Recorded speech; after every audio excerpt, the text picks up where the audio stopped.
Y'all can read that. Murder of Timothy Coggins. Trigger warning. Trigger. Yeah. Racism. I can't even read it backwards. Hate, crime, murder, police negligence, and shitty people. Oh, and some language. I purposely put language after shitty people because I feel like it makes it better. It's gonna be shitty people. It's when I tell you these men murdered him and then were bragging about it for years after killing him. Yeah. Shittiness to the zenith. I don't know if you can see Willow, but Willow also is tired of this bullshit. There, now you can. your camera's on, my lady. Yeah, I know. You like that. Sorry, peeps, I'm grabbing food. So I apologize. Oh, she tired. Oh, big yawn. Yeah, she's tired girl today. She was sleeping all freaking day. She tired. I'm also tired. Work has been kicking my butt. We've had a bunch of moves we've had to do. We have to update clearance. We've had mods we have to do. Did you guys do more moves? We were mostly making clearance, and I was doing the mods today. Oh, But okay. there's one mod that I can't do. I couldn't do today because I didn't have enough time. No, we don't. Go ahead. How in the hell did this work? We the mod, the boys underwear mod, Yeah. is shrinking from 4 sections to 3 sections. Oh boy. So boys underwear is shrinking. Great, love it. So we can have a seasonal section. For boys? Yeah, because you know where we have the thermal? Yeah, they're taking that away. No, it's supposed to go down where the 4th section of boys underwear is. That's our seasonal section. And then it's going to be accessories immediately across from it. Hi. I have a towel on my head because I took a shower. So I feel pretty. Okay. I smell better. So we're going to talk about the murder of Timothy Coggins. So heads up, there is a heavy amount of racism in this. I am sorry to do this in Black History Month, but I feel like it's an important case to do. Yes. The entire case is rooted in racism. The KKK is involved in this case. So let's get started on who Timothy Coggins Wayne was. He was born on August 29th, 1960. He was the 4th of 8 kids to Viola and Coggins Dorsey. The family didn't have a lot, but they were like a tight-knit family, and they were supportive of one another. They were a supportive family that didn't have a lot, but they would like have their cousins and their nieces and nephews over. They had people over all the time. That was just something they did. What's up, babe?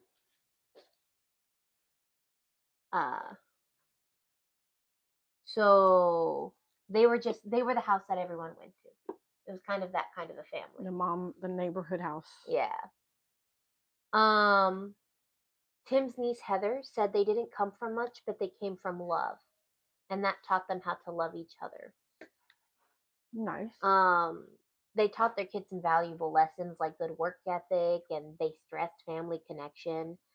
Tim and his younger sister Talisa were only 2 years apart, so they had a really close bond with each other. Yeah.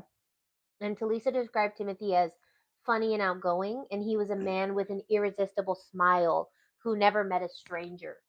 He was really protective of his friends and family, and really protective of his 4 sisters and his mom.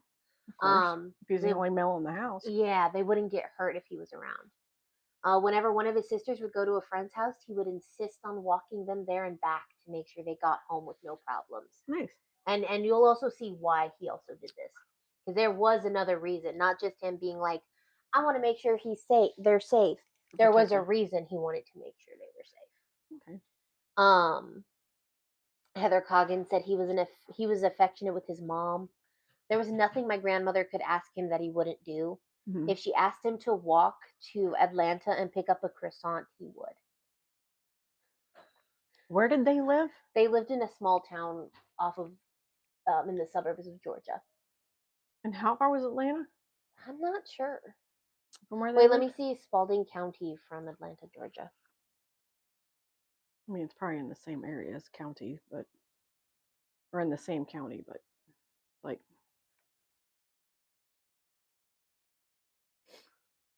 It's about a 52-minute drive. so probably like It's a 14-hour walk. you make him walk to go get you a croissant. No, but she didn't. But she said that if she wanted it, she Okay. would. If she wanted him to go, if she wanted a croissant from Atlanta, he would walk there for her. Okay. Don't do it. Yeah. It's too long of a. What his friends and family remember more than anything was his love for music. In the early 1980s, the remnants of disco and funk era were still on the radio, and Tim loved going to clubs on the weekends and just loved to spend the weekend dancing. Okay. One of his aunts said he loved dancing. He'd dance anywhere. He would dance on the street. He had his dancing shoes on all the time. Oh. In 1983, Spalding County was in one of the more rural parts of the Atlanta metro area.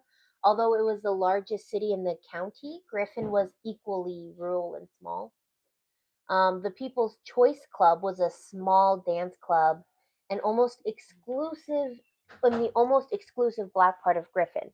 It was the hottest place to be on a Friday night, especially if you wanted to dance and hear some music. Yeah. Um, on the night of October 7th, Tim caught a ride with a friend to the People's Choice Club where he was going to meet up with Ruth Mickey Guy. She was a local white woman who he had started seeing a few weeks earlier. According to journalist Wesley Lowery, in the 1980s, interracial couples were taboo in Spalding County. Yep. He said that there were local Klan chapters that would actually hold rallies and parades in the 80s. To me, that's probably one of the reasons he would insist on walking his mom and sister's places, because it was not uncommon for the Klan to target women when they were walking by themselves because they're easy targets. Yeah. Because people in the KKK, they're little cowards. They don't care. No, they don't care. And also, they're doing it. They know they can't go toe to toe with a man, so they're gonna go with somebody who they think is weaker and more vulnerable. Those are little bitches. Sorry. Well, I mean they hide behind hoods. They don't show their face. No, they hide behind hoods. They hide behind masks. So I mean, you are a coward if you have to hide your face. Yeah. Spalding County, even though segregation was illegal in the 1980s, was very much segregated for this reason. It was a very well-known sundown town. Better be in by sundown. Yeah, and those of you who don't know, sundown towns, because I know Justin didn't know what a sundown town was. Sundown towns are towns that, if once the sun goes down, if you're a person of color, if you look like a person of color, if you are a part of the LGBTQ community and you're obviously a part of the LGBTQ community, again, obviously a person of color, you don't want to be out and about because there might be something that happens to you. It was common in sundown towns in the area that if like a person of color was out on the road, the police, who commonly were a part of the KKK, would pull you over, drag you, and then the local chapter would hang you from a tree. Yep. It was common practice. There are still towns where they're not, they don't hang you from a tree now, but it's like if you're a person of color or you're someone who's, gay, you go into an area, you go into a town. I've heard stories of people who they like walk into a town and they go to a diner because they are on a road trip and they stop in a local town and they're like Mexican and they're clearly Mexican and they walk in and then everybody just stares at them, doesn't like stop looking at them and doesn't stop watching them, and it's the most uncomfortable thing that they have ever seen. Wow. And they're like, I just wanted food. I'm just gonna go leave now because They made it so uncomfortable. And everyone is staring at me. Yeah. And then like there's been people who said that they went into these towns and like their husband was white, and like when the husband first went into like the diner, everyone was interacting. Hi, how are you? Oh, you're from this town, blah blah blah blah blah. Oh, you're big city folk, blah blah blah blah blah. And then as soon as his wife came in, who was I think Indian, she walked in. It went quiet, and they only spoke in hushed tones amongst themselves. Wow. Stop the small town kind of interaction. So while sundown towns are not, they can probably still be, you never know. It's more common that it's just uncomfortable to be around. Yeah. That's my Duolingo. It So won't show up in the video, so. okay. Tataru, she does not want you doing that. Tataru. She doesn't want her licking her paws. I know, I'm sorry. Thank you for biting the air next to her face. Tataru's like, I'm on the floor. I'm being dramatic. Nobody loves me. Nobody cares. It's okay. You're not in trouble for that. You were letting her know your boundaries. Tataru. It's not her. It's her fault for not listening to the boundaries. She makes her boundaries well known. Yes, she does. Do not like the floor. Yeah, I know. I need to mop Wednesday. So No judgment. just a little thing on sundown towns. I think like we were driving when we were driving to Kansas and Oklahoma. We were driving through a town, and I was like, "Why do I get a bad feeling about this town?" What town did you guys go through? It was multiple, because they were small. Like they don't even show up on like the maps, and they're like super small. Like it only has like a gas station you stop at and like a couple of diners. Did and you I'm go through like, Oklahoma City and then go up? no, I think it was like when we were going through like New Mexico. Oh, okay. And I was like, oh, no, it was when we were going through Texas. There was a couple of towns we went through in Texas, and I was like, I know, like this. Can we keep going? We're not. No. Something doesn't feel right in this town. I remember I was talking to a coworker, and he was like, they went into like this super like he was also getting a bad feeling from it, and he's like super gay, and he was. His grandma kept making gay jokes, and he's like, "Grandma, shut the fuck up." He's like, "I don't know if these people are gonna do anything." Shut up. We're not in New York. Because he was moving from New York. Oh It's like, God. shut up. They don't need to know my personal life, Grandma. Yeah. So,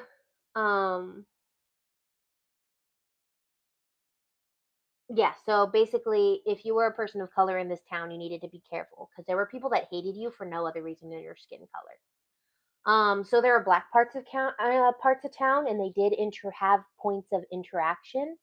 Like the People's Choice Club was one of those. It wasn't a common one, but there was some interaction there. Mm-hmm. A lot of people at the People's Choice Club pointed out that his relationship with Mickey might not be the best idea in this part of town. That warning didn't stop him. He wasn't going to be pushed around in the 80s being told who he could love and who he couldn't be with. He wasn't going to be bossed around by some racist. Which, fair. So they were at the club dancing and enjoying life, and Timothy was on the dance floor where he loved to be, but he seemed distracted from the moment he arrived at the club. Okay. His sister Talisa remembered making her way into the ball bathroom and hearing somebody else in the club say there were white men outside the club asking for Tim. She got a glimpse of Tim headed to the front doors of the club by the time she reached the parking lot, because that must have been a terrifying idea that your brother is now being asked for by white men, in particular in a town where the Klan is very, very prevalent. That's got to be a scary thought process.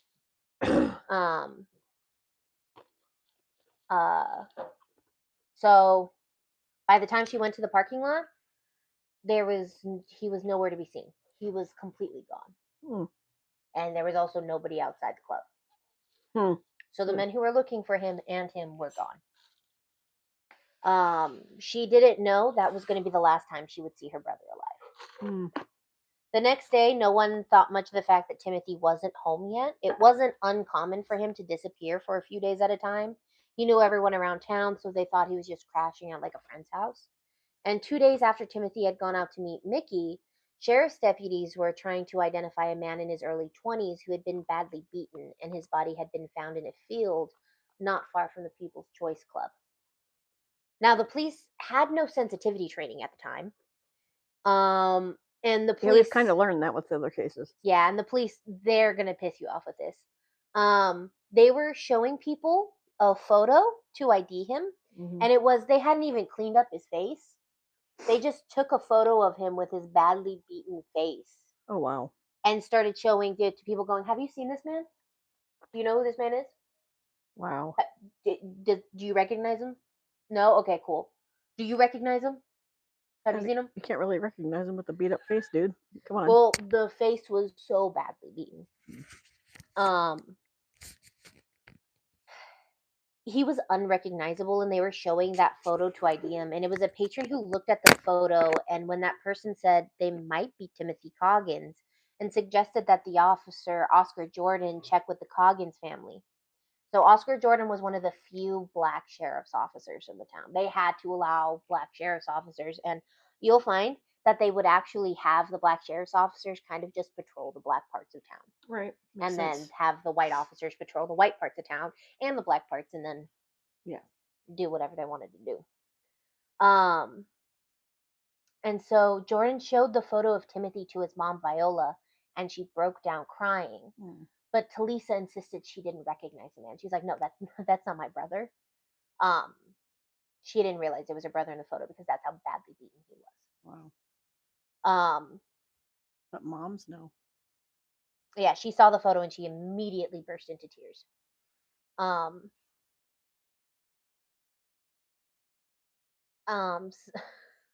But so there's also questions if maybe the police were sending this photo around as not just a way of, because you'll find the police knew what happened. Some of the police officers knew exactly what happened to Timothy Coggins early on. Yeah. And to me, my thought process is, I also wonder if the police officers are like, "Hey, show this photo around to the black parts of town," as a, "Hey, this is what's going to happen with you if you break taboo." Yeah, I was thinking the same thing. If you're going to get into an interracial relationship with a white woman, this is what's going to happen to you. Yeah. We're going to beat you so bad we don't even recognize you anymore. That sounds about right. Yeah, it was. And I know it's bad to think that, but that's honestly, to me, you could go, "Hey, has somebody been missing? Do you know of a gentleman who's in his 20s who nobody's seen for a couple of days?" You could look at his personal effects and take photos of his personal effects. Tataru. Come here, Hermione. Go over there. Come here. Go over there.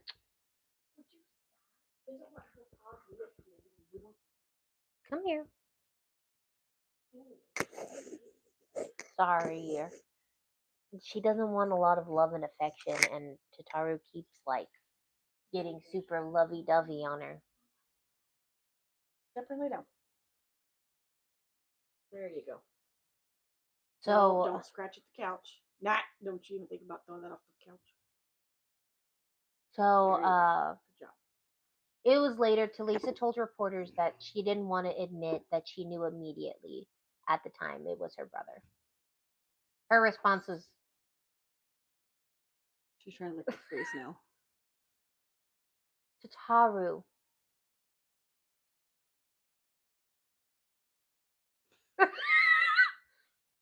Or Hermione. Come here, Hermione. Come lay down. Come over here and lay down. Yeah, lay down right here, Mama. Lay down right here. "Tataru, she doesn't want kisses. Your tongue is different from her tongue. Your tongue is scratchy." And she don't care. She's gonna try. No.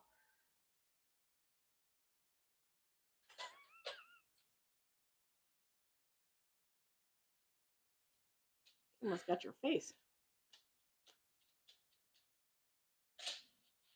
Not too tired. Stay away from her. You're annoying her. And she's let you know multiple times that she doesn't like that.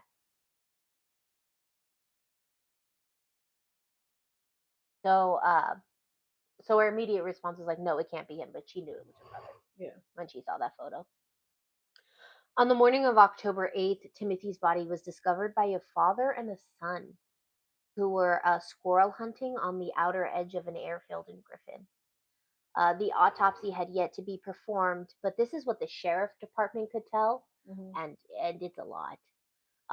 Tim had a dozen knife wounds in the back, torso, wrist, and neck. Jeez. When they discovered his shirt, socks, and shoes were missing as well. His jeans were pulled down below his knees, and police found his sweater a few yards away. Based on the abrasions on his body and the drag mark patterns on the dirt, they believed he had been dragged behind a vehicle. What is with shoes? Y'all keep taking the dang shoes. Why? Georgia Bureau of Investigations FBI Jared Coleman said it appeared he had been chained to the back of a truck that dragged him feet first around in a square pattern, and there were sights of blood on each corner. They dragged him around and around and around. I mean, that's not uncommon back then either, that they did do that stuff. A few days later, the autopsy confirmed what the sheriff already assumed and unfortunately unveiled several other terrible details. It was difficult to determine the order in which the wounds were inflicted, but the medical examiner believed he had been knocked to the ground and stabbed 7 times in the chest in a star pattern. There were 2 interesting slashes on his chest and back about 11 inches that formed a large X. The tendons behind his knees had also been severed, and he was dragged behind the vehicle for an undetermined amount of time.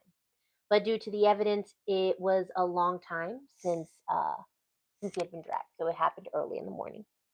Finally, his attackers dragged him further into the field, and he was hit over the head with a large, heavy object that they believed could have been a wooden chair or table leg, and then his body was dragged even further than that, and he was left at the base of a tree that the locals called the hanging tree, and he was left there to die.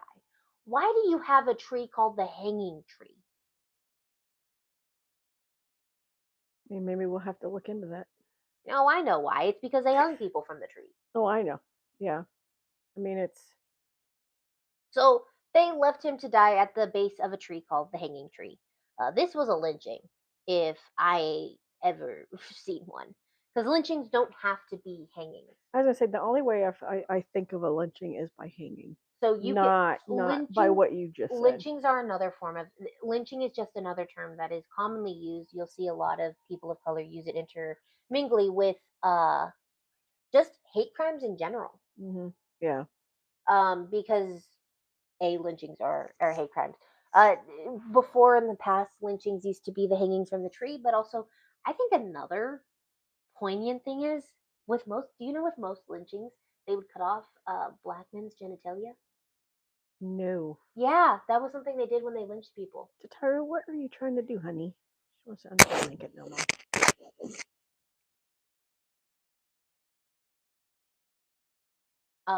They would do that.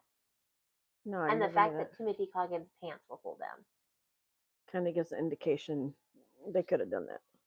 Well, they didn't do that, but it's weird. I don't understand it. No, that's a weird. I've heard somebody say it's because they're jealous. I was just thinking that, but I wasn't gonna say nothing. I've heard it's because of jealousy. So they're like, oh, he's bigger than me. I don't like that fact. Fuck you, fucker. Small dick, bitch. I was thinking that, but I'm like, I'm just gonna leave my thought to myself because no, it's that's the only reason I can think of that they or the fact that he was with the white woman and they think that they could have done something. Yeah, or again, I don't know, but that is actually common in lynchings. Is something that they'll do in lynchings, in old lynchings, is that they would remove their manhood. They should remove your manhood. So the medical examiner believed he died due to the stab wounds, but they were unsure when he was stabbed, so they don't know if he was alive for most of it or not. So they're not sure if he was tortured or just overkill. I would say all the above. Yeah. Because if it's not precise and they purposely did it the way that they did it, so you can't tell what happened first. Yeah. Apparently, the first step was, hey, there's some guys out front calling for Timothy. They want him out front. Okay, that's step number one. So that's the first thing where it started. But then after that, you have no clue what happened first. Did he get drugged first? Did he get stabbed first? You don't know. We kind of get told what happened. Not by the killers, because the killers are little bitches. And if they see this video, you little bitches. Because they're still alive, I think. I Well, don't this remember. happened in the 80s. Yeah. Bitches.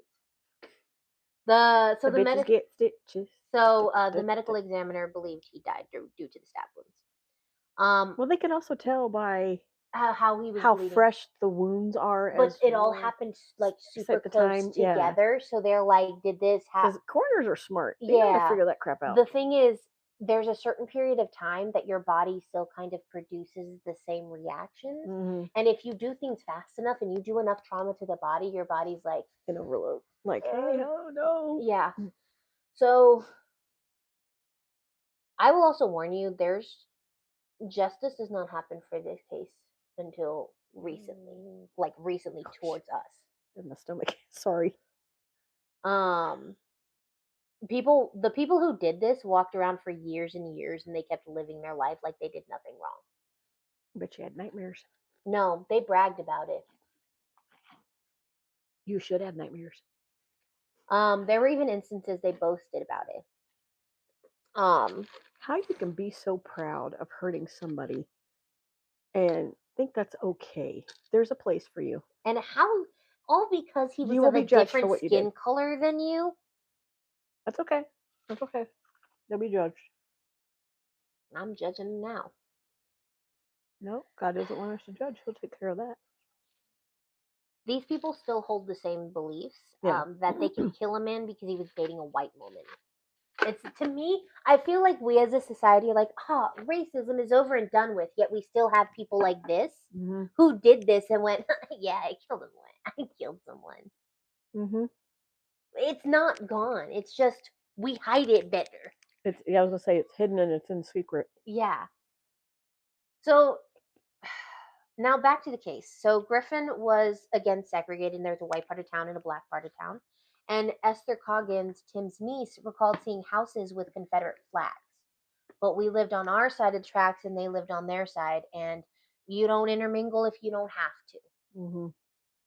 So Sheriff Booth Freeman knew that black community wasn't going to cooperate with the mostly white sheriff department, which is an important detail, especially with a racially motivated crime. So he was assigned one of the few black officers to the case. Now this officer tried his best. He is like an OG of OGs. But he was kept out of the loop for the whole case. And that officer's name was Oscar Jordan. He does gain traction and something will happen and you are going to be so fucking excited. From the moment Tim's body was found, Jordan knew it was going to be a tough case because aside from the drag marks and tire marks, the only other evidence was an empty bottle of Jack Daniels and a large broken table leg, keep this in mind, with electrical tape wrapped around one end. Jordan assumed this was the item that was used to crush Tim's skull. That's right, his skull was crushed. Right. With no other evidence because the killer took the knife and the absence of physical evidence. So Jordan went to the Collins family where he found that he had last been seen at the People's Choice Club dancing with a white woman the night he was murdered. He also found out that Talisa had seen Tim leave the club and meet two white men outside. Sadly, several people knew he had started to date a white woman and she had been seen with him at the club. No one knew her name, though, and others saw him leave to talk to these two men who were waiting across the street, but no one got a good look at them to ID them. So the Coggins family didn't have any new info to help Jordan with the case, but they did have one piece of info that helped. According to Tim's aunt, there was a story that two white guys gave Tim and his friend Danny $600 to buy weed, but the two had just taken the money and never returned with the drugs. And it was alleged that this happened a few weeks before Tim was murdered. Danny was killed in what everyone assumed was an accident. Okay. So, in light of Tim's death, Jordan suspected that both had been murdered in a drug deal gone bad kind of scenario. Um, that was not why he was killed. In pursuit of new information, Officer Jordan checked with known drug dealers and users who lived in the Carey's Park, which was a white occupied trailer park in Griffin. He didn't get any more info on the 600, but he did hear another rumor that piqued his interest. Someone told Jordan that Sandra Bunn, a local white woman living in Carey's Park, had been bragging to her neighbor about Tim's murder. She was not the only one bragging about murder or information about who did it. So, um, when she was questioned, she told Jordan that on the night of the murder, she had seen Tim in the trailer park with her brother, Frank Gilbert, and his girlfriend, Mikey Guy, the girl Tim was dating. What was her Turns name? out, Mikey Guy? yeah, her name was Mikey Guy. Okay. And turns out, so she had a boyfriend, Oh. a racist white boyfriend. So was she using Tim? I don't know. Was it like a trap? We don't know. We don't know because she dies before we actually get the case solved, so we can never actually ask her. Could do a seance. Just saying. And another friend named Bill Moore and the Mhm. group had been having an argument outside Frank's house before Tim, Frank, and Bill got into Frank's car and drove in the direction of the hanging tree. So Oscar Jordan got a lead. And Jordan goes to his boss's sheriff, Butch Freeman, and tells him Tim was last seen with Frank and Bill just hours before his death, going in the direction of where his body was found. That's evidence. That's proof. I can start an investigation. And he went to get permission to interview them, but was stunned when the sheriff pulled him off the case and put him on traffic duty. What did you read? Yeah, Oscar, we got a lead. So the sheriff pulled him off the case. They went, "We're good. You're done. You can go back to solving Because he traffic." was getting to something that they couldn't get to and making them look all bad. Yeah. Oh, So boo-hoo. he remembered being told, thank you, but we're not going to need your assistance anymore. So in his place, Freeman sent a white officer to question Bill and Frank. And Frank said he had been at his girlfriend's house all day the night of the murder, and Mhm. she corroborated at the time of the interview, and there was never any attempt to interview Bill Moore. So they didn't like what Oscar was finding out and digging into. So they kick him off because he was getting somewhere. And when they And went then to when they went to go do the other people, the officers that they sent is going to believe what the kid said, what Frank what Frank said. and and his girlfriend, Mickey Guy, corroborated that he was there with her the whole entire time. That's your criminal justice doing its finest work. Not long after Officer Oscar Jordan was taken off the case, the Coggins family started to receive anonymous threats at home, work, and everywhere else.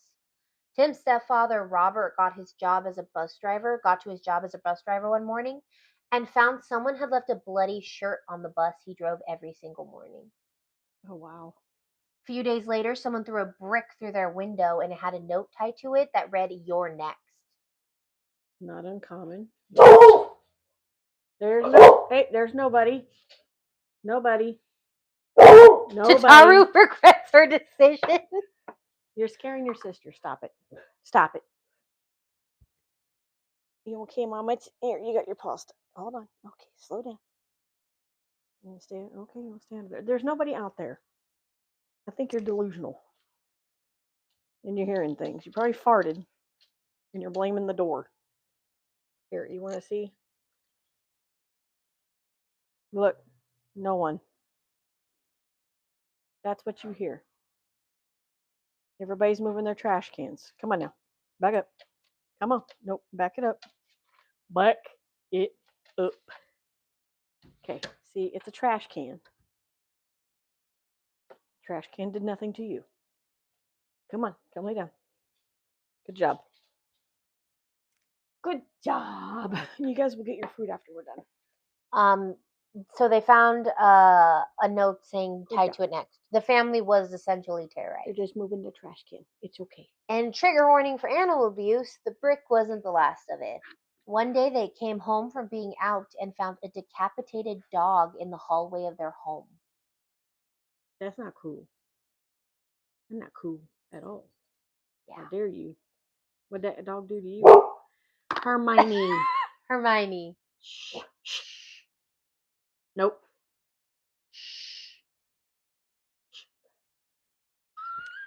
Stop.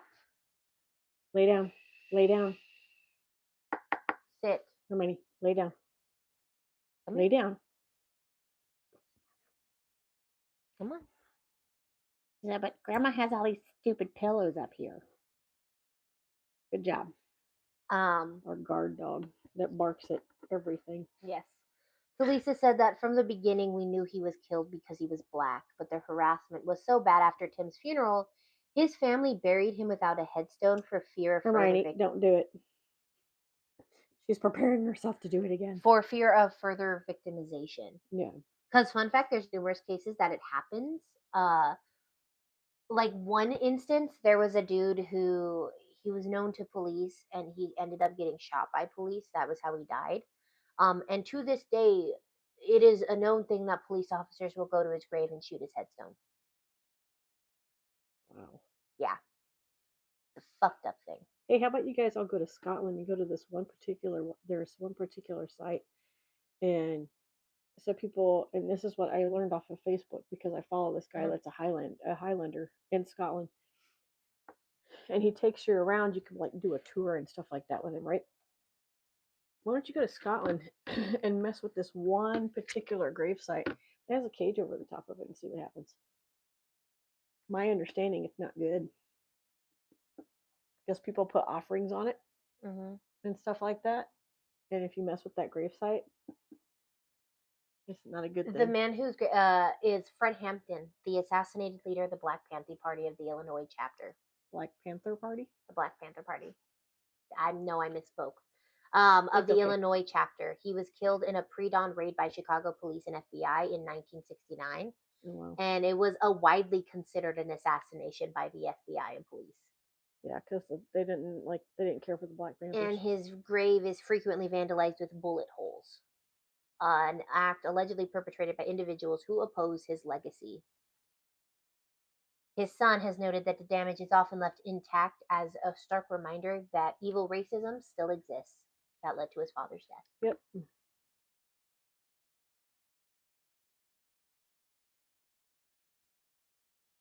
Yeah. So that's a common thing. So basically, they buried their own son and family member without a headstone, so his grave wouldn't be desecrated. And that's sad. They should be able to do a headstone for their loved one, no matter who they are. His niece Heather said, "We never put a headstone on his grave. We didn't know if they were gonna desecrate the grave. We didn't know what they were capable of." With Oscar Jordan no longer on the case, it went cold, and no one in the sheriff department had any interest in solving the case. By December, 2 months after the murder, the department shelved the case and cited lack of leads and needs to reallocate funding, leaving the Coggins family without any answers and hopeless. That's because you guys kicked off the one main person that was getting the leads. You didn't like getting the leads. Heather made the comment, "Who you turn to for help when who do you turn to when the number one people who are supposed to help you don't?" You really don't have anybody at that moment in that point except for the one guy, Oscar, who was willing to help you out. And I think he stopped being a police officer a little bit after it. Because you got, I hate to say it, even to this day, there's crooked cops. Yeah. There's cops that don't want to do their job properly. John and I kind of got into I went on a rant earlier today about how just in general you have ICE and you have, the stuff that's going on right now particular. And I sit there and I'm like, first off, your job on the police cars, it says protect and serve. Fun little fact, the Supreme Court said that that's not actually true. You don't have to do that. Well, I don't give a shit. If it is on your vehicle, it's there for a fucking reason. That's why you see police cars now removing the protect and serve. Which is, you're stupid for doing that, except for my brother-in-law, because he does his job. Mm-hmm. But I think them removing that was the dumbest thing ever, to sit there and remove the protect and serve, because for me, when it says protect and serve, you're protecting this country, you're protecting the people of the city, the citizens. Mm-hmm. Yes, you're to protect the president and all that stuff, but he has his own, Mm-hmm. he has his own protection. And for now knowing, because I didn't know that they were saying that they were removing it, I think it should be their choice to remove it or not. I think some states, yeah, the phrase protect and serve is a common police motto, but the U.S. Supreme Court has ruled that law enforcement agencies generally do not have a constitutional duty to protect individual citizens from harm caused by private actors. Meaning, so like if they bring it on themselves. So no, so do you remember what happened with Uvalde and how the kids were left in there and the police were standing out there for like 3 hours and the killer was in the building with the kids for Yeah. 3 hours Yeah. and they were just standing outside the room and they didn't do anything? Yeah. That's what it means. So they could be in harm's way and nobody gives a shit because they're just going to stand there and watch. Yeah, they don't have to legally. I'm sorry. Supreme Court, you're dumb. Put that back into place.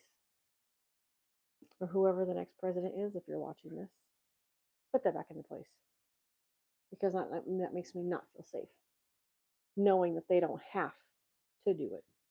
Yeah, they technically legally don't have to. Okay. Hermione, so you have a heads up, Grandpa's taking out the garbage before she starts barking. Because she might. Yeah, I'm trying to. In 1981, Warren versus District of Columbia, the D.C. Court of Appeals held that police have general public duty, that no specific legal duty exists unless there's a special relationship between an officer and an individual, such as a person in custody. So the only people that they technically have to protect are the people in custody. Because Okay, they're protect under them their. from us. In the 1989 decision of Deshani versus Winnebago County Department of Social Services, the justice ruled that social service departments had no duty to protect a young boy from his abusive father. In 2005's Castle Rock versus Gonzalez, a woman sued the police for failing to protect her from her husband after he violated a restraining order and abducted and killed their 3 children. But you said this is in certain states, though. It's not No, this is the Supreme Court. This is the law of the land. Oh, wow. So this is just court cases against certain police departments. Killed their 3 children. Justice said the police had no such duty. Wow. And then most recently, the U.S. Court of Appeals for the 11th Circuit upheld a lower court ruling that police could not be held liable for failing to protect students in the 2018 shooting and claimed 17 lives at the Marjorie Stoneman Douglas High School in Parkland, Florida. Wow. That's new to me. I learned something new. Yeah. Maybe you learned something new too. You know, stuff that up your butt and reinstate it. Which is, to me, is wild, because like the police department, from what I've always been taught, is there to like protect people, but being told now that They don't technically have to. they don't have to. Well, then we don't have to like you. You don't want to protect me? Then I don't like you. The law of the land. The Supreme Court made these rulings. I don't understand why they made these rulings. I don't understand what in the Constitution determines that. Yeah, I don't either. Because they use it. That's what they use to determine these cases. Is they look at the Constitution and other legal precedents. Maybe in July, around July 4th, we can learn about the Constitution. Yeah. And the Declaration of Independence. Yeah. So, or find out when the Constitution was written and signed, and then do it on that. Yeah. Okay, go ahead. But yeah, that's a fun little fact that I. It's not fun. It is a fun little fact because now you can just whip it out of your pocket. Like, you know that phrase, protect and serve? It's not technically actual. Legally, by the Supreme Court, they don't have to protect. They just have to serve. Looks.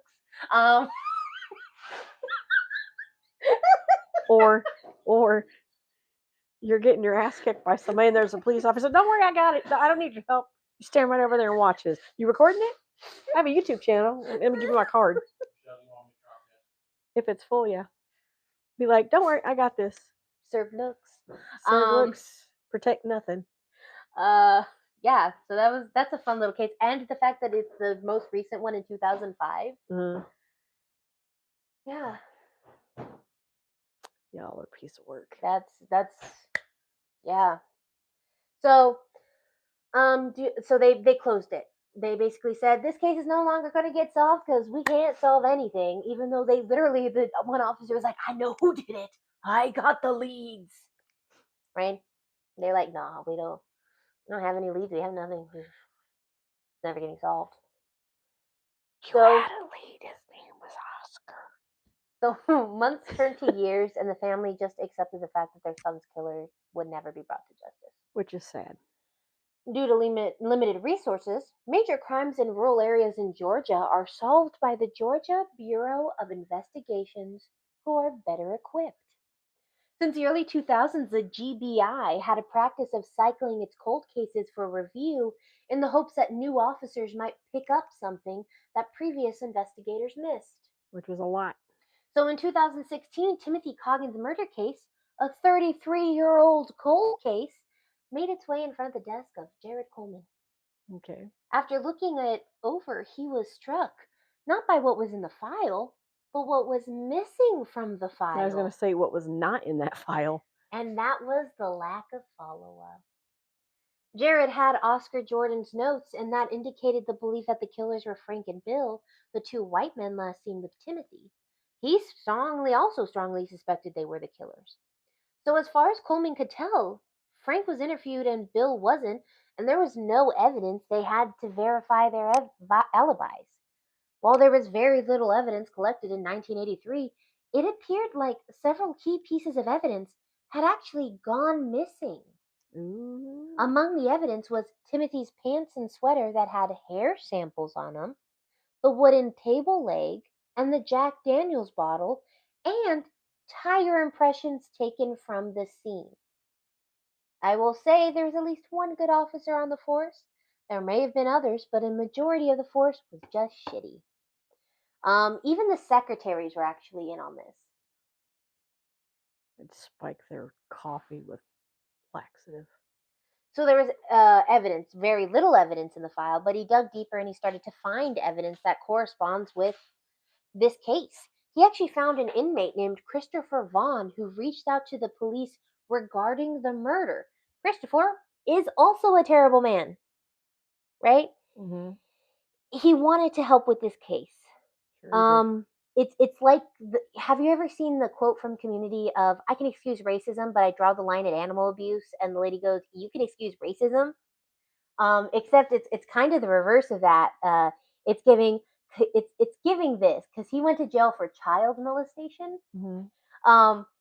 It's I can excuse child abuse, but I draw the line at racism. You're in jail because of what you did, you idiot. On October 83, when he was 10, he went squirrel hunting with his dad and Griffin. Remember who I said found his body? Yeah, the boy And his his dad dad who went squirrel hunting. He and his dad were the ones who found Timothy. Oh, wow. So, wild thing, 33 years later, he's coming back to the case. And he, according to Vaughn's letter, since the murder in 1983, Frank had admitted to him several times that he and Bill killed Timothy after Frank learned his girlfriend had been cheating on him with Tim. It's not 100%, but most believe that Tim thought she was single. Frank confessed to Vaughn at a house party when Vaughn was a teenager, then claimed that Frank confessed several times after that and was always proud and boastful when he did it.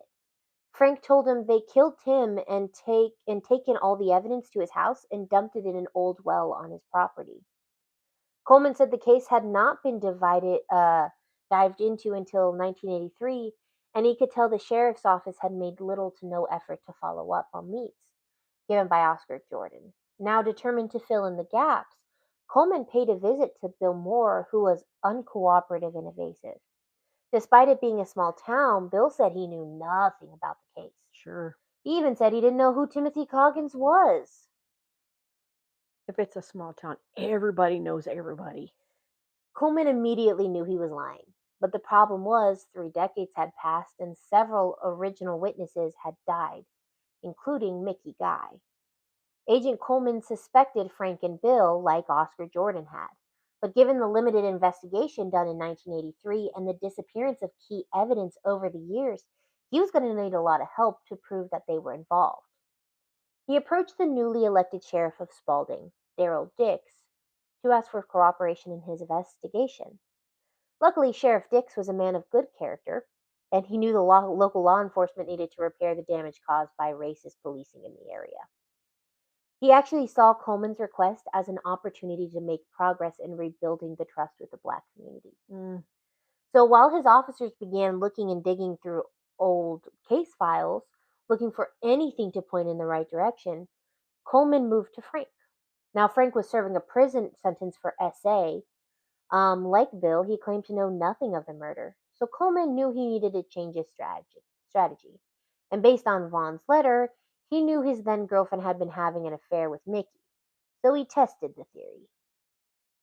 He confronted Frank about the affair.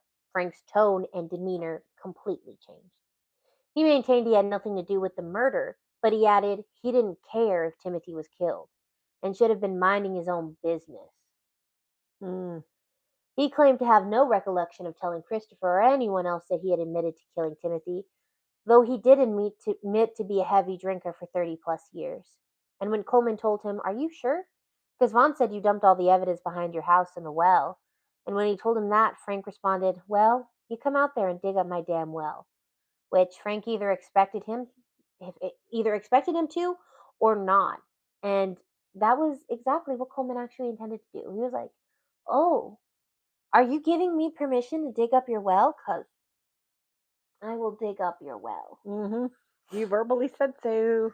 Well, this we also find out later, he had built a house over the well, making it impossible to dig the well up because the Supreme Court has ruled while you do like a warrant search, you cannot damage the property too much because whatever damage is done, the police force has to pay back. So, like, let's say you need to tear out a wall, you need a specific warrant for that. And then if you find nothing in that wall, you have to pay back the damages. To get it done. So, it's at a certain point, you cannot do a certain amount of damage. And Right. since he had built something on top of the well, and they didn't have anything at the time to dig up the well without damaging the building he had put on top of the well. Mm. They couldn't actually dig up the well. He had manipulated the system. Frank knew the system, and he knew that the police couldn't do anything about the well. Or at least he thought, because we're going to find something started happening in the 2015-2016 era that made it possible for them to dig up the well. I was going to say, one way you can think of digging up a well is one, how they have those little machines that you can see what's underground now that they didn't have back then. They didn't have in 2016. Oh, there's a But, lot of things that we have now that we can use that they did not have in 2016. but you can always just, if you wanted to, and you thought about it, you could just dig a trench, find out where the well's at, and go that way. Just saying. Yeah, but that would Just that saying. that would be a lot of work and potentially a lot of damage. And again, they have to have a certain limit of damage. So Coleman wanted to search the well, but sadly he couldn't. He was like, "Thank you for permission to do that. I'm going to go ahead and search your well since you gave me permission." And so the more he learned about Frank and Bill, the more he were like, they're killers. And they are definitely capable of doing a racially motivated crime. Mm-hmm. The two had grown up together and had a history of substance abuse and violent, disruptive behavior. One of them being animal abuse on the weekend. Frank would host parties that had beer and pills and shrooms, and at least one time the drunken butchering of a cow on the kitchen floor of the trailer. Okay. Yeah. They were frequently at the courthouse and were known to be super racist. They had local ties to the local KKK chapter and had more than a few friends in local law enforcement. That makes sense. But the more Agent Coleman dug, the more he realized it wasn't just those two. And reflecting on his time at the sheriff's department in the 1980s, Oscar commented that many on the police force used pointed racial slurs, and it wasn't uncommon for them to do that. There was also rumors that had been going around for a long time that the Griffin Police Department and the Spalding Sheriff's Office counted more than a few KKK members, many of whom marched and paraded and appeared in events as late as the early 80s when Tim was killed. Hmm. While the rumors that the police had large members of Klansmen in their ranks, rumors alone weren't going to prove that the police had tried to protect Frank and Bill from investigation into the murder of Timothy Coggins, so they had to keep digging. Fortunately, buried deep in the cold case evidence, one of Dix's deputies found what they had been looking for. He came across a diary from the 1980s that belonged to a former sheriff's deputy named Norman Fusky, and he worked in the department during the Coggins investigation, if you want to call it that. Can you imagine having a diary? Today I went to a Klan rally, and then I went to my job as the sheriff department. And I heard that they took out a kid named Timothy Coggins. And I did nothing about it. Have a great day. Like Protect and serve. how do you write that in here? How do you write a diary just like pointing out Dear diary. dear diary? It's almost like saying, dear gentle readers. But in this one, it's more of, dear diary. Dear diary. Today, I had to go and do an investigation on a young man named Timothy Coggins. I buried the evidence in my will. Don't tell nobody. So he just like left his diary hidden in like the evidence. Idiot. And he left it there since the 80s. I was like, and my question is, did he like one day just be like, "Where's my diary? Oh, Where did I leave my diary? Probably. I bet you to know when he did. And then he's all flipping out. He's like, I can't find my I can't find my diary. diary. I need to It write has it in all my today. secrets."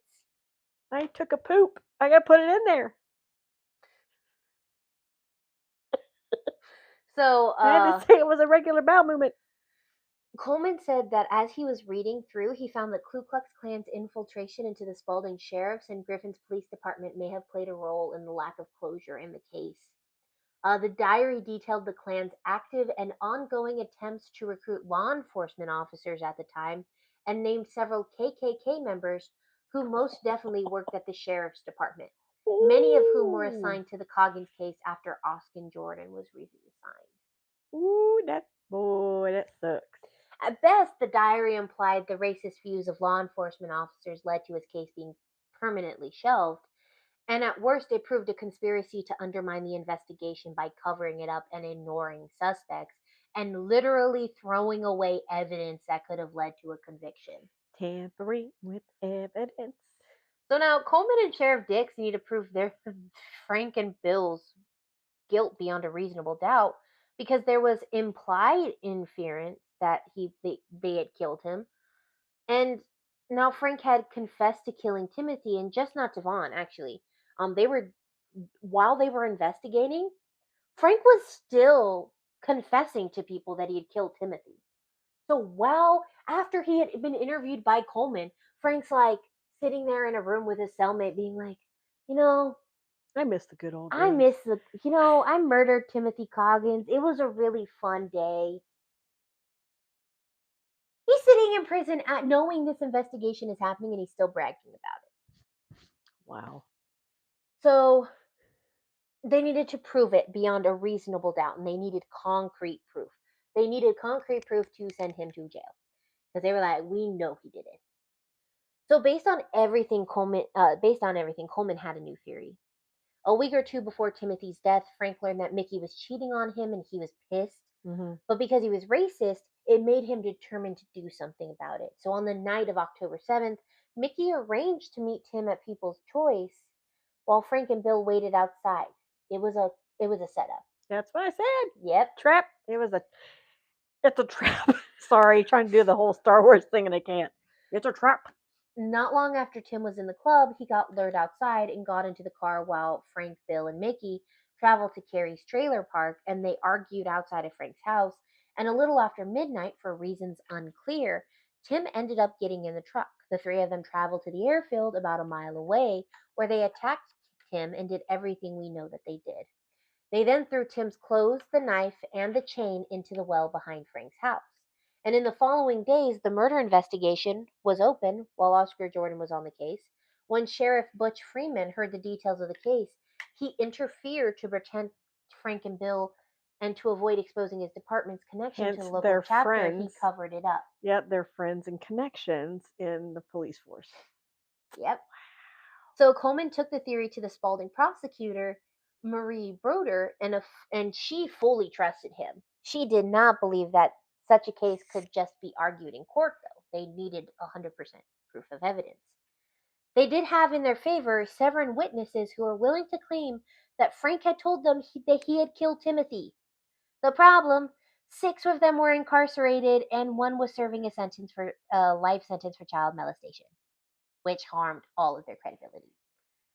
Yeah. Because you can't, I hate to say it, you cannot put witnesses who are in prison, um, uh, because people don't trust them. Their testimony, they're like, well, you could have said that you'll take years off of his sentence if you say this. Yeah. It loses their credibility. They're a criminal, they lose credibility. Even if they're like, hey, this just came up out of nowhere. I don't know what this is. Yeah. Um, but they're like, okay, so we have 7 witnesses who said he killed him, but we need to find more because they're not credible witnesses. Yeah. Fuck. So Marie needed, what she needed was a taped confession from Frank and some kind of physical evidence that could tie him and Bill Moore to the murder. So in April of 2017, Christopher Vaughn agreed to help police by eliciting another confession from Frank, because the two were incarcerated at the same time in the same prison. Okay. So one day when he was out of his cell, police set up a hidden recording device, and then later that afternoon, Vaughn returned to the cell and they started talking, and Frank denied knowing about the murder. But then, without any prompting, Frank admitted to confessing to the murder at a party more than 30 years ago. He did say he didn't know what he might have said when he was drunk at a party. The recording wasn't clear, but it did prove he knew more than he was letting on. Mm-hmm. So several months later, police issued a search warrant where they confiscated 50 knives, among other things. And a few days later, Patrick Douglas came forward to report that during a conversation with Frank, Frank confessed to the murder and boasted law enforcement wouldn't find the knives that they confiscated from his home because he threw the real weapon down the well and built a large shed over it so no one could get to it. Wow. Douglas also quoted Frank as having complained that Sheriff Freeman could get away with killing a racial slur with the hard R. Um, could kill with a racial slur, but he could not, and he was the one who slammed him down and stabbed him in the back. Oh, wow. So he basically is saying also that the previous sheriff, Freeman, killed a black man. He was a part of it. No, he killed another black man. Oh, okay. That he could kill a racial Yeah. slur, but I kill a racial slur and, I get in trouble for it. He's the sheriff's officer. He got away with it. Yeah. The alleged confessions were good, but they needed evidence, and that was going to be in the well. Um, so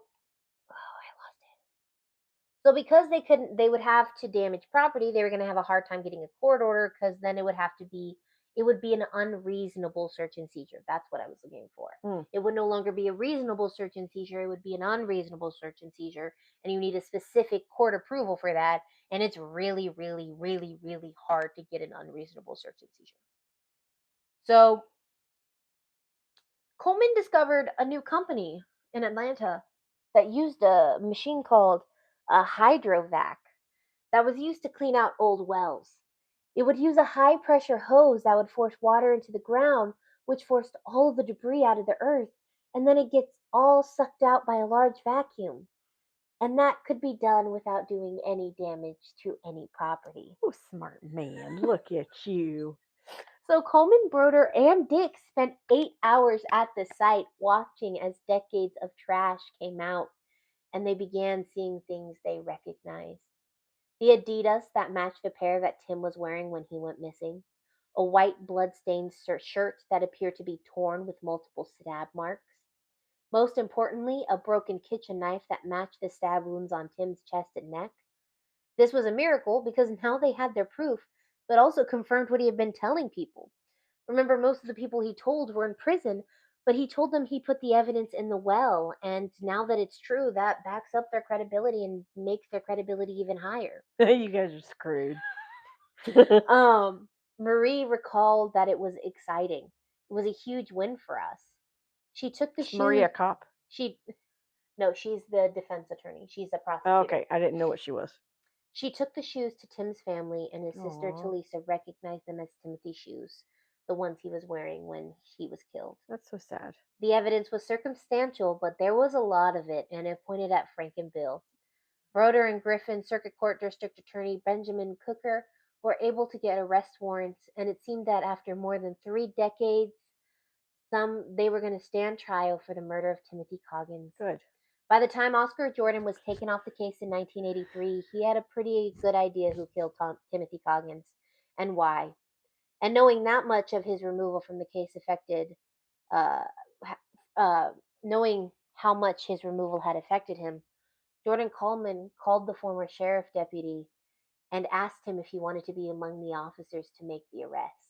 Ooh, give him some cookie and some milk. Jordan happily accepted Coleman's offer on October 13th, 2017, after being deputized again by Sheriff Dix because he had stopped being a sheriff's Right. officer. Good for them for including him. That's freaking Being awesome. deputized by Sheriff Dix, Oscar Jordan led a team of officers that arrested Frank and Bill for the murder of Timothy Coggins. Nice. Also arrested that day were Milner Police Department employees Lama Bunn and his mother. Lama Bun. I think it might be another name, but I miss I don't something care. I at it. like that. And his mother Sandra, and the Spalding County Sheriff's Officer Gregory Huffman for the roles the three played in obstructing the original investigation.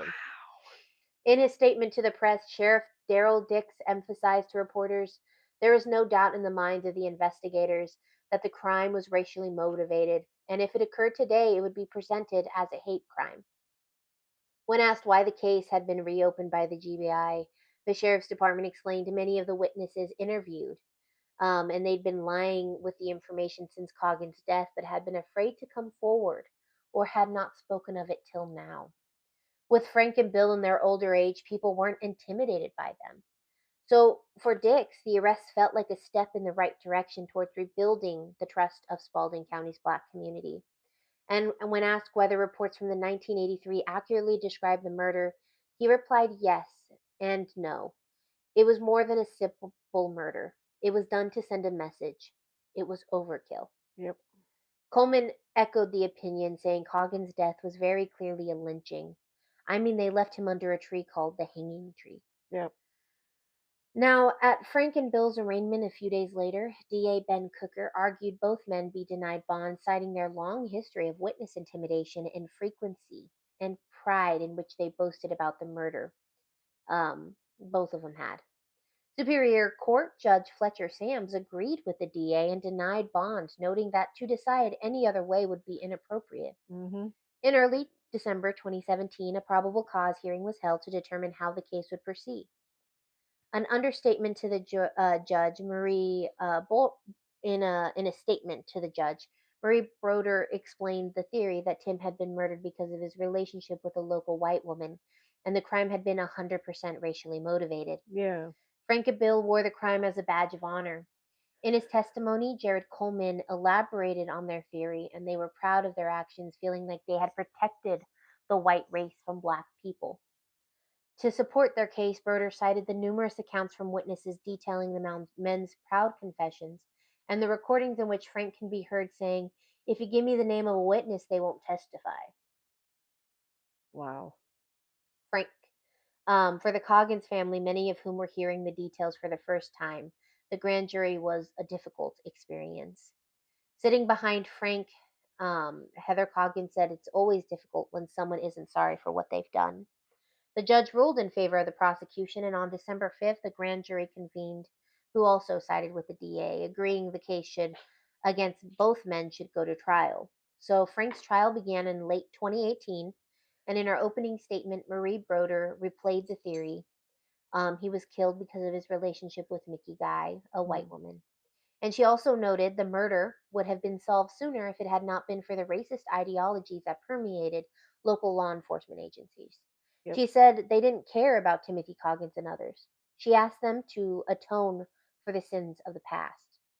Frank's lawyer seized on Broder's remarks on the shoddy initial investigation, emphasizing that the state's case was built on nothing more than circumstantial evidence and hearsay testimony from several known criminals. He noted missing critical evidence such as the wooden label, table leg and the sweater and pants, asking, "Where did it go?" Wow. The police threw it away. That's where it went. Yeah. Their friends threw away the evidence. But they got it back. No, they didn't get the evidence back. They didn't get that back. They I never thought they got threw all that in the everything no. in the will. Nope. The Certain things. evidence that they collected at the scene of the crime. So the Mhm. wooden table leg, the Jack Daniel bottle, the Yeah. pants and the sweater, which had hair fibers in them, Right. they never retrieved them. Oh Never shit. knew where they went. Oh wow. So they only got the stuff that was missing: the shirt, the Yeah. knife, the chain. Which is a big major part of it all. Yeah. So they, Not saying that the other stuff wasn't. but the only people who would have had access to that evidence was the police officers. Yeah. Wow. So he tried to say that it was on the prosecution to prove reasonable doubt, and the prosecution shouldn't get a pass because the case is old. Yeah. The defense also pointed out that while confessing, um, and while confessing stayed the She same, typed it. the motive did not. And he said sometimes it's because he's black, the other times because of drugs, depending on who he was talking to. And so his lawyer started alluding to the fact that uh, they were lying and exaggerating. They also said when it came to evidence, it's so degraded they couldn't prove it was Coggins forensically. Whatever. Broder remained focused, and she focused on the brutality of it and the racist motive of the crime and said it deserved fire and passion. I wanted those jurors mad about what happens to Coggins. I wanted them rocking back on their heels, so the prosecution called more than a dozen witnesses and used every piece of evidence to demonstrate Frank's racist views and connections to the KKK, which had not only led to Coggins' murder but contributed to it. In his closing argument, the defense tried to say, um, get this, Frank made up the story. That him confessing, it's all made up. Frank's just a creative guy. He's an imaginative guy. Yes. He heard about the details and he was like, He made an imaginative. he's like, I heard these details about this awful brutal murder, and I'm just gonna say that I made up a story. Wow. I don't think that worked out so well for you, Frank. So the jury did not take long to deliberate. After the courtroom, after returning to the courtroom to announce that after 33 years, Frank was found guilty on 5 counts of murder, Good. including first-degree murder, battery, and assault. After sentencing him to life in prison plus an additional 30 years, Judge Fletcher Sams addressed Frank, saying, "Hopefully, sir, you've stabbed your last victim." When asked what swayed the jury the most, the foreman said, "We counted 17 times that Frank admitted to murder in some kind of way over the years." Bill Moore's trial was scheduled to later, and that conviction of Frank showed what was to come. So he agreed to a plea deal and Of course he would. pleaded guilty to manslaughter. Of course he He did. got a 20-year sentence. God. On October 19th, 2021, though, Bill Moore died after serving 2 years of his prison sentence in Augusta State Medical Prison. For Coleman and Broder, the investigation and trial were the first steps to righting the countless wrongs that had been committed against Spalding County's black community by local law enforcement. Yeah. Broder told a reporter, "This case changed me forever. I had never experienced evil purely based on someone's skin. You really know nothing and have to recognize that and say that this happened, and in order to confront this evil, you cannot shy away from it. You have to confront it head on." For the Coggins family, the conviction was a turning point. For more than 3 decades, they did not have any justice and was left to wonder what happened to Tim. They saw he had been brutalized, but they didn't know the specifics. And for some time, the last image they truly remembered of him was of his brutalized body. Timothy Coggins' mom never truly saw justice, but she actually did in her own way. Mm-hmm. This story makes me cry. In an article for GQ, the author Wesley Lowery began the article recounting the night that Viola had a vision of the future. She was on her deathbed due to kidney failure, and her daughter Talisa was making her comfortable. And Viola declared out of nowhere, "They found who killed Tim," and this was before any of it had happened. Okay. And she continued, "They found out who killed Tim, and I think you told me this. and she goes, and I ain't gonna be here for it, but they're gonna get who killed him." Mm-hmm. In 2020, Talisa told that same reporter, "Black people have a way Mm-hmm. because of all that we've been through. The way we were raised, forgiveness is the first thing Black people learn. After all the stuff that Black people have endured from slavery till now, we are still a forgiving people." Hmm. Good for them, though. I mean, I will cry. I will say that is the saddest thing. She's on her deathbed and she just goes, "They're gonna find who killed him." and this is before all the case and stuff This took this place. is before 2016, before Jared it landed on Jared Coleman's desk. Oh, wow. Before it landed on his desk, So she called it. she went, "They're gonna find out who did it and they're gonna get him." And then she died a couple days later. Which she wasn't wrong. It had taken them a little bit, but they did it. You know, that's, again, I can understand the justice for herself. And I can understand where they felt they had no closure and no justice. Yeah, Because for Frank and the other guy, Frank and Bill. Frank is it's still just a alive, show. by the way. Frank is still alive. Fuck you, Frank. You don't like your Frank. You racist hillbilly. Yep. With probably buck teeth and no hair. You know Sorry. what? I'm gonna look up a picture. Oh, God, and watch it be right. No, shame on you. One thing that God always says, do not judge. No, what is it? Thou shalt not kill. Thou shalt not, or is it thou shalt not murder? There's a lot. And for you to think that you could get away with something for 3 decades, guess what? Karma is, yeah. Because guess what? It caught up to you. Mm-hmm. And you got what you needed to be given. These are all the people who were tried. So I think that's Frank. I think that's Bill. I think that's the mom, the officer, Mm-hmm. and then the other officer. And this is, That's Timothy Coggins. oh, young kid.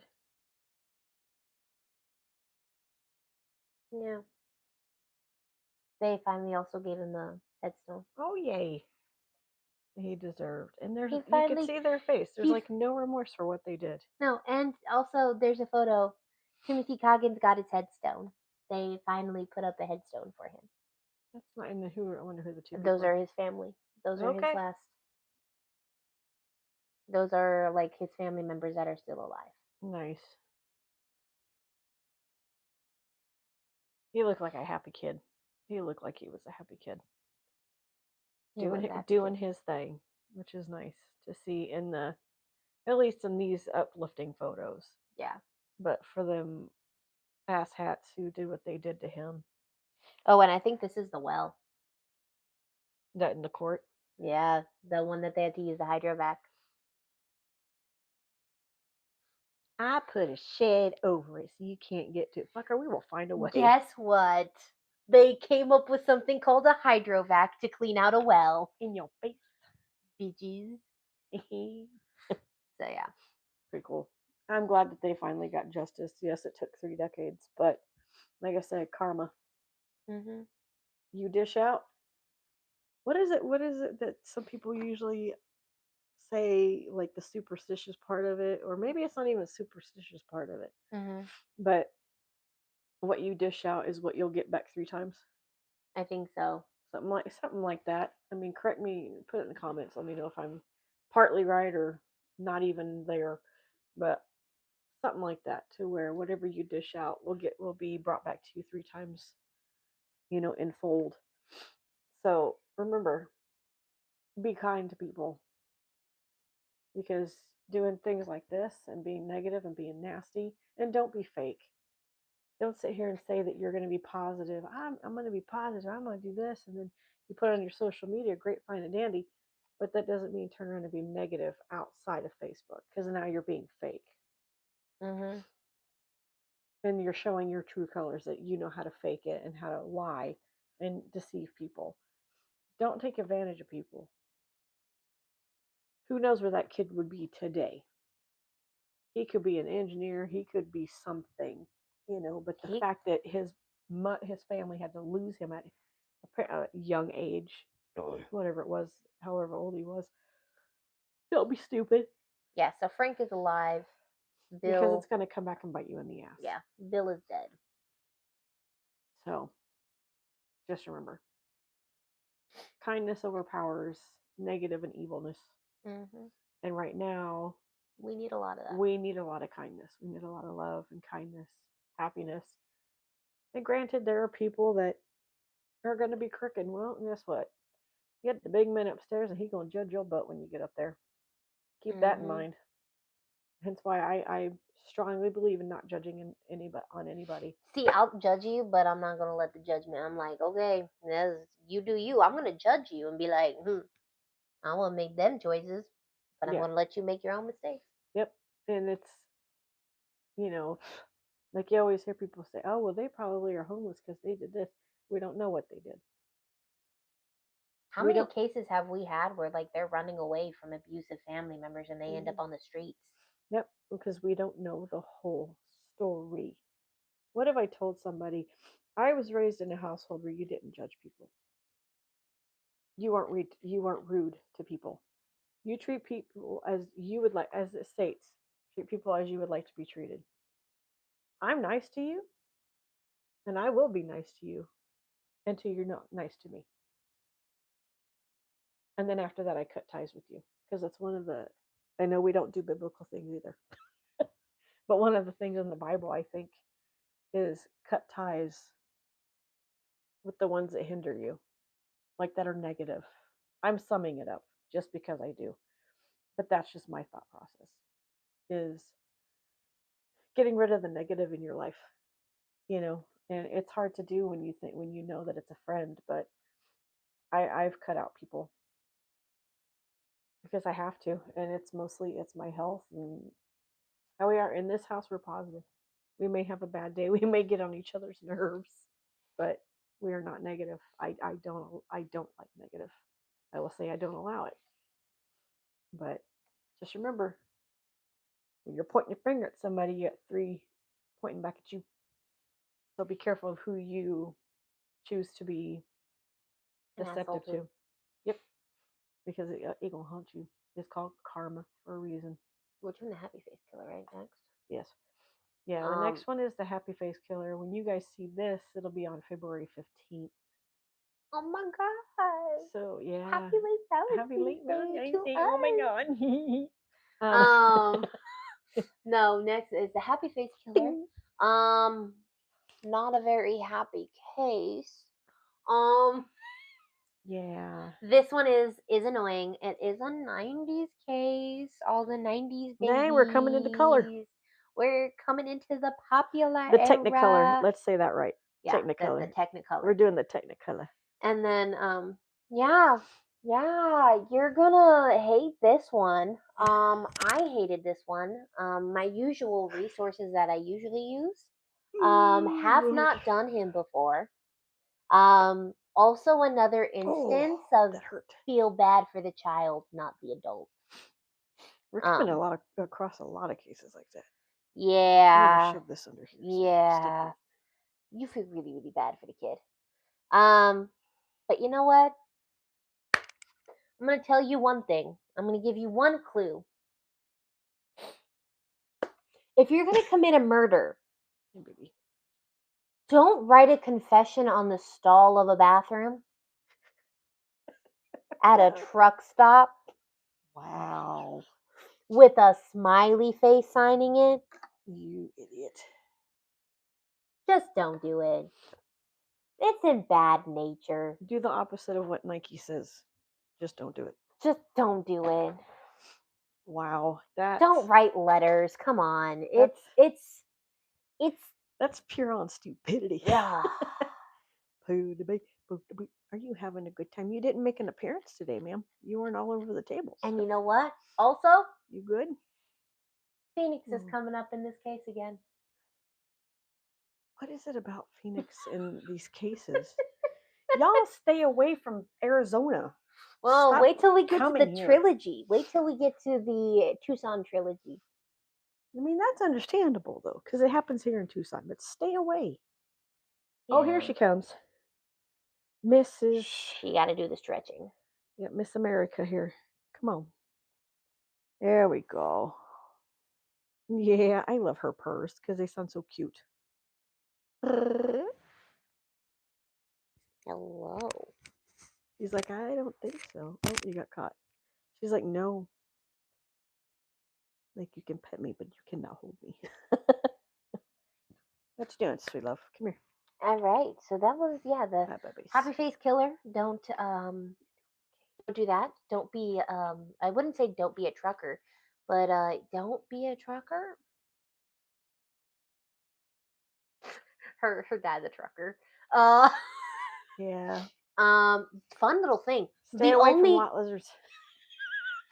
The only way this man was caught because of You know his what a own lot lizard is, right?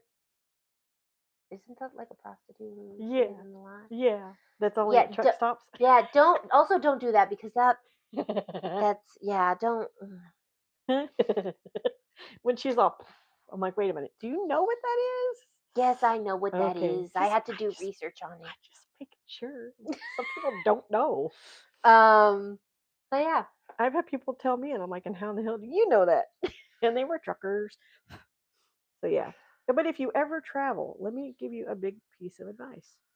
If you ever travel and you are sleepy, and you do go to a truck stop, park in between two trucks, because yes, their trucks might be running because they have to like keep warm and all that stuff, or keep the AC on because those trucks get hot. Park in between two trucks, just for the simple fact if something was to happen and you get woken up by it, you can blow your horn. One of them's going to hear you. I out of half of the cases that we've done about police officers, I'm trusting a trucker more than I am a police officer. And I've again, yes, my dad, and since it's pretty much like a truck stop type thing, I will get into more truck stuff. Truck stuff. Yeah, because that I've this grown one up and that I've learned. I will say he is a truck driver. So yeah, he is a truck driver. So don't confess in the stall of the bathroom. Are you good, Willow? Don't write your confession. Why are you like this, my guys? You're just so tired, aren't you, mamas? Why are people stupid? That's a great question. When you figure that out, don't tell me. Because I don't want to know their stupidity. I don't. Maybe one of these times we can do a live. I've already pictured in my head when I get a house. I have a 4 bedroom house that I'm going to get Abigail and I the big, huge, comfy chairs. That are like the egg chairs but without the top. Mm-hmm. But they're huge and comfortable. I'm going to put them in the corner of a room. And then we get our little mics set up. Don't do that because on bad days I will fall asleep. That's the whole. We're supposed to be comfy. Okay. But or we get beanbag chairs, but then you'd have a hard time getting out of it. And so would I. So we can't do that either. oh, get out of the bed. But I got so sore today that I had to sit down while doing price changes. Did you really? I had to sit down on the floor.